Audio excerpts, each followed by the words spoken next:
여러분, 만약 우리가 우울증이라고 부르는 게 사실은 한 가지 병이 아니라면 어떨까요? 어쩌면 이게 바로 우울증 치료의 미래를 통째로 바꿀 정말 혁명적인 관점의 전환일지도 모릅니다. 지금부터 그 이야기를 시작해 볼게요. 바로 이 질문. 우울증은 단 하나의 질병인가? 이 질문이요, 수십 년 동안 정신의학의 거의 기본 전제였던 하나의 진단은 하나의 치료법이라는 원칙에 정면으로 도전장을 내미는 겁니다. 그리고 2026년, 지금 시점에서 그 답은 아주 명확합니다. 아니오예요. 네, 맞아요. 더 이상 우울증을 그냥 뭉뚱그려서 하나의 병으로 보지 않는다는 거죠.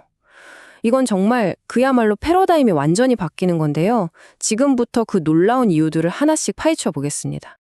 자, 오늘 우리가 함께 떠날 여정은 이렇습니다. 먼저 우울증에 대한 관점이 도대체 어떻게 바뀌고 있는지 그 패러다임의 전환부터 살펴볼 거고요. 그 다음엔 뇌라는 하드웨어, 그리고 고통이라는 소프트웨어를 각각 어떻게 분석하는지 알아볼 겁니다. 그리고 마지막으로 이 둘을 통합하는 미래의 치료법, 그리고 이걸 통해서 우리가 고통을 다루는 새로운 지혜까지 함께 나눠보겠습니다. 첫 번째, 패러다임의 전환입니다. 예전에는요, 우리가 DSM-5라고 부르는, 그러니까 몇 주 이상 슬프다, 잠을 못 잔다 같은 증상 체크리스트를 보고 당신은 우울증입니다, 이렇게 진단했단 말이죠. 근데 한번 생각해 보세요. 증상은 똑같아도 그 원인은 사람마다 천차만별일 수 있잖아요.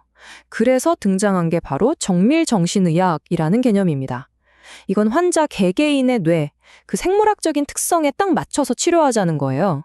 우울증을 하나의 덩어리가 아니라 여러 가지 다른 위험들의 집합으로 보는 거죠. 드디어 맞춤형 치료의 시대가 열린 겁니다. 아니, 그러면 뇌에 맞춰서 치료한다는 게 대체 어떻게 가능하다는 걸까요? 바로 여기서 뇌과학 기술이 그 해답을 줍니다. 우리는 이제 fMRI 같은 최첨단 장비를 통해서요, 우울증과 관련된 특정 뇌회로가 지금 어떻게 돌아가고 있는지, 이걸 마치 뇌 속 지도를 들여다보듯이 직접 볼 수 있게 된 겁니다. 자, 이 표를 한번 보세요. 이게 바로 그 놀라운 결과물 중 하나입니다. 스탠포드 대학 연구팀이 뭘 했냐면요, fMRI로 사람들 뇌 활동을 쫙 찍고 이걸 인공지능으로 분석한 거예요. 그랬더니 세상에, 우울증을 6가지의 뚜렷한 생물학적 유형, 그러니까 바이오 타입으로 나눌 수 있다는 걸 발견한 거죠.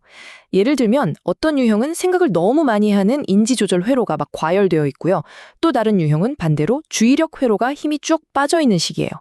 근데 진짜 중요한 건 뭐냐면 이 타입별로 가장 잘 듣는 치료법이 완전히 다르다는 겁니다.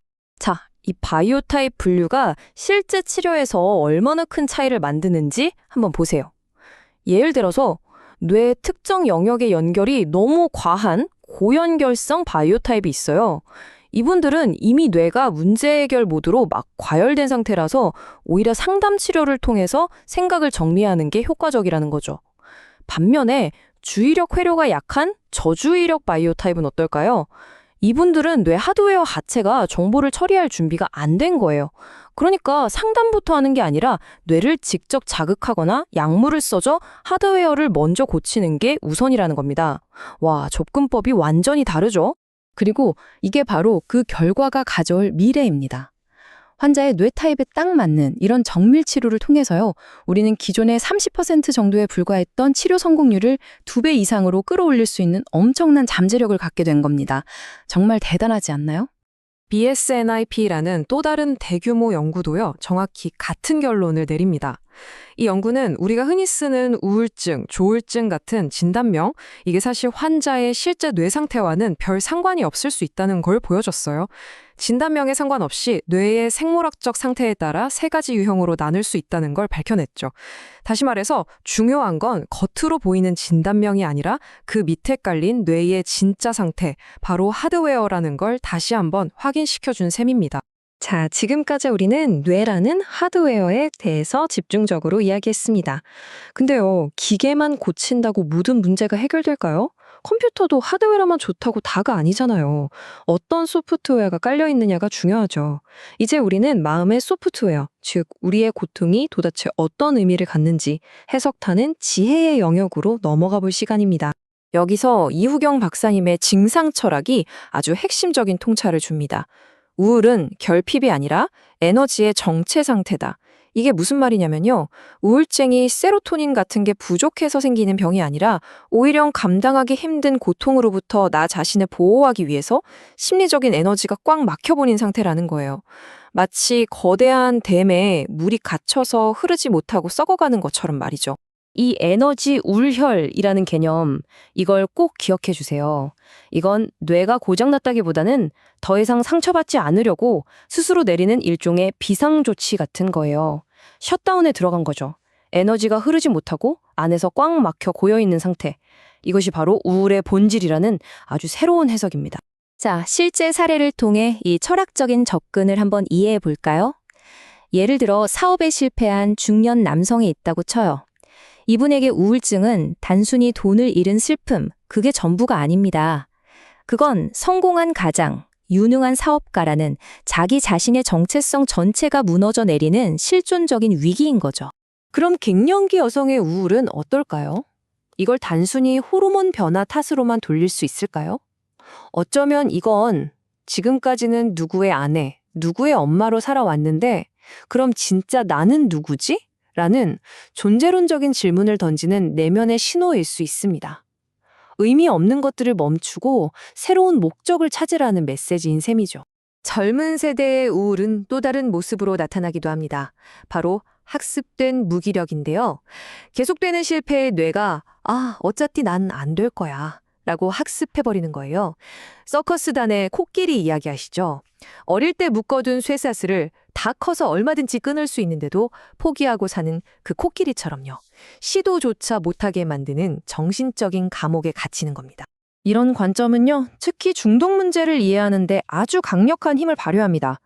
정신분석에서는 중독을 종종 가면을 쓴 우울이라고 보거든요. 내면의 깊고 어두운 공허함을 견딜 수가 없어서 술이던 도박이던 파괴적인 쾌락에 매달려서 그 구멍을 필사적으로 메우려는 몸부림이라는 거죠. 자, 이제 정말 가장 중요한 부분입니다. 우리는 한쪽에서는 뇌과학이 준 정밀한 지도를, 다른 한쪽에서는 철학이 알려준 삶의 나침판을 갖게 됐어요. 진정한 혁신은 바로 이 둘, 지도와 나침판을 결합하는 새로운 치료법에서 시작됩니다.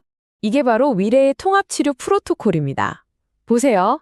1단계, fMRI로 뇌의 하드웨어 문제를 정확하게 진단합니다. 이분은 2번 타입이시네요. 그리고 2단계, RTMS, 그러니까 자기장으로 뇌의 특정 부위를 자극하는 기술 같은 걸로 그 회로를 직접 복구해요. 하드웨어를 고치는 거죠.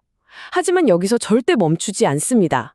3단계에서는 정신분석을 통해 왜 내 뇌가 그런 상태에 빠졌을까? 근본적인 원인을 탐색하면서 나의 삶의 이야기를 다시 써내려가고요.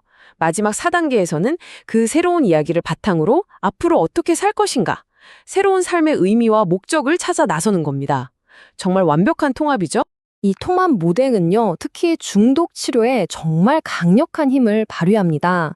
더 이상 중독을 의지박약의 문제로만 보지 않는 거예요. 뇌회로가 납치된 생물학적 문제이자 삶의 의미를 잃어버린 실존적 문제로 동시에 접근하는 거죠.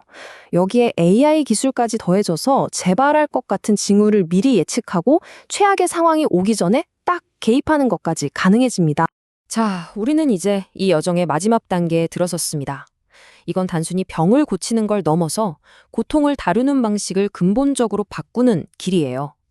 그저 증상이 사라지기만을 기다리는 수동적인 환자가 아니라 내 삶의 의미를 찾아가는 능동적인 주인공이 되는 길입니다.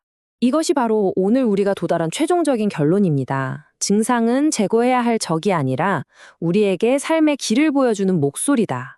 우울증의 그 힘든 증상들이 우리가 없애버려야 할 원수가 아니라는 거예요. 오히려 우리가 어떻게 살아야 하는지를 알려주는 가장 정직한 내면의 목소리일 수 있다는 거죠. 그래서 마지막으로 이 질문을 여러분께 남기고 싶습니다. 지금 여러분이 겪고 있는 그 고통, 그게 단순히 당신 뇌의 문제일까요? 아니면 당신의 삶이 당신에게 던지고 있는 더 근본적인 질문은 아닐까요? 그 답은 오직 여러분 안에 있습니다.